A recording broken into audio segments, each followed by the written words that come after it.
I've gone ahead and set up my router table. I've also added an additional hole right here. It's a 3/16 inch hole. It's going to be a pilot hole to for my bit, so that I cut my bit straight and get it in center. So that 3/16 inch hole is the size of the router bit. It's cut on center to line up the truss rod slot, so I get a nice clean cut right down the center line. I just take that hole and I place it right over the bit. So I've got the bit mounted into my router.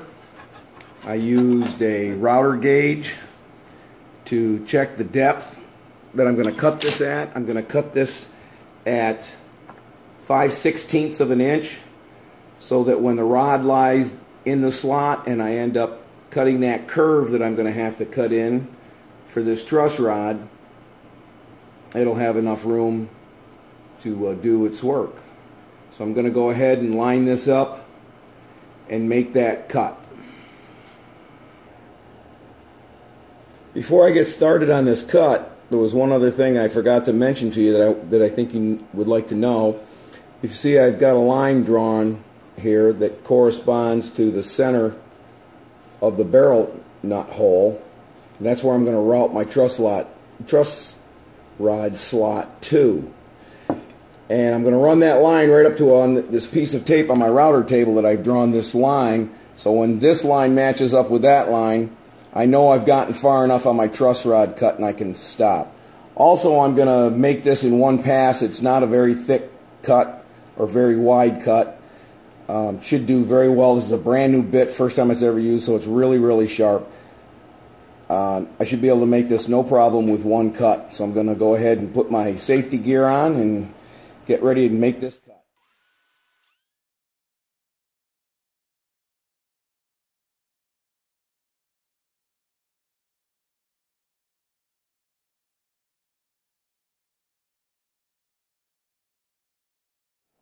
So, hopefully you can see this truss rod slot cut all the way down through, nice and clean. Looks to be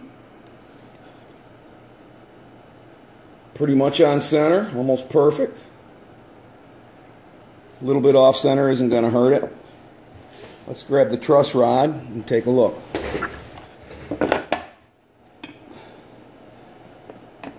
And it's going to fit down in there nice and tight.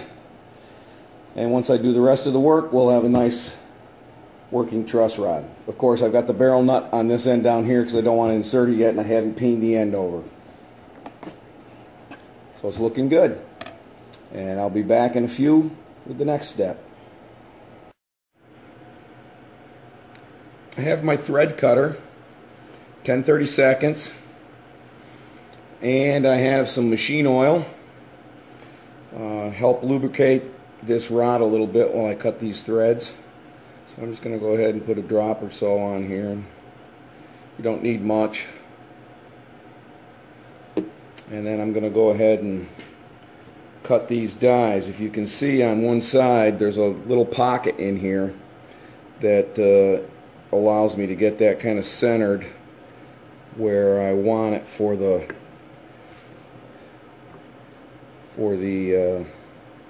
rod to go in, and get this rod started. And once I get cut around a time or two, then I'll just back it off. Probably not teaching you anything new on cutting threads, but once you get the cut going and down onto the rod, you need to clean it out and clean the chips out. So I'm going to take care of this now, and when I'm done, I'll get back to you and show you how it fit. Alright, that turned out well. Sometimes it's a little difficult getting those first couple threads to start straight, but once you get the die spinning and cutting, it's usually pretty easy. You can see I've got just a little bit of the thread sticking out, and I'll use a ball peen to peen that end over, and that'll lock my anchor right in place, and then the truss rod will slip right down in that slot, in the truss rod slot, and in the spot for this little barrel nut on the end. And after that, we're good to go. Time to go ahead and peen the end of this truss rod over to lock it into the barrel nut, and that'll complete the setup on this truss rod, and it'll be ready for installation once we get the channel ready on the neck blank.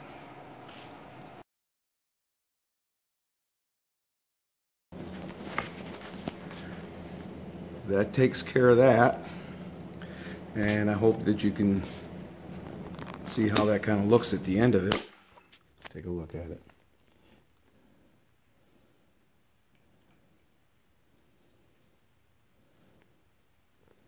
Looks good. Back again. This is my setup for cutting the truss rod pocket up at the headstock end for adjusting. It's a Stumac setup, and I'm going to go ahead and cut that pocket now. You can take a look at what it looks like right now,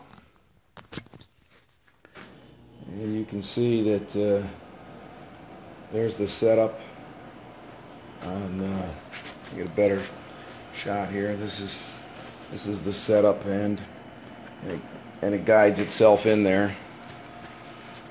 So I'm going to go ahead and cut that out now. Let's see if I can show this to you.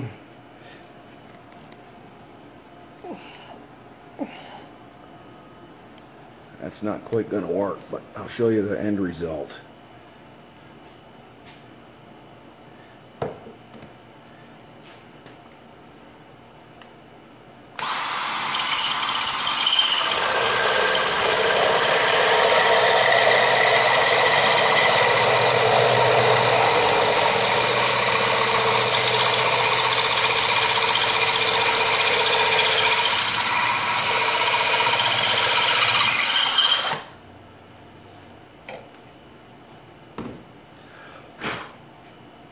Alright, let's see what we got here.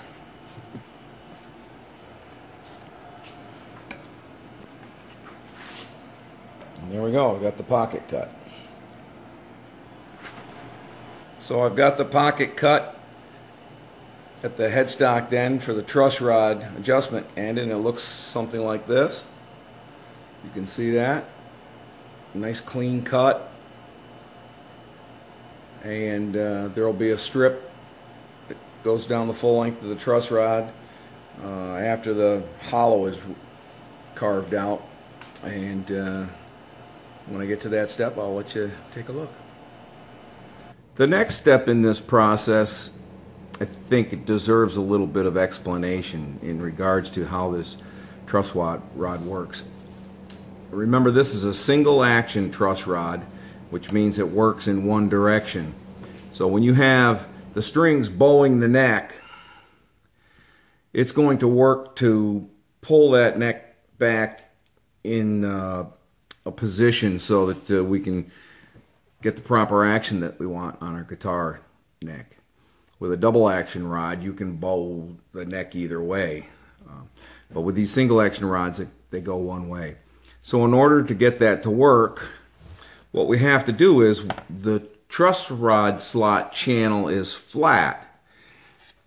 Okay, and if you can see this, what we're going to be trying to do is gouge just a small curve in the bottom, a gradual curve from end to end in the bottom of the truss rod slot. Now the maximum depth is going to go to a 1/2 inch.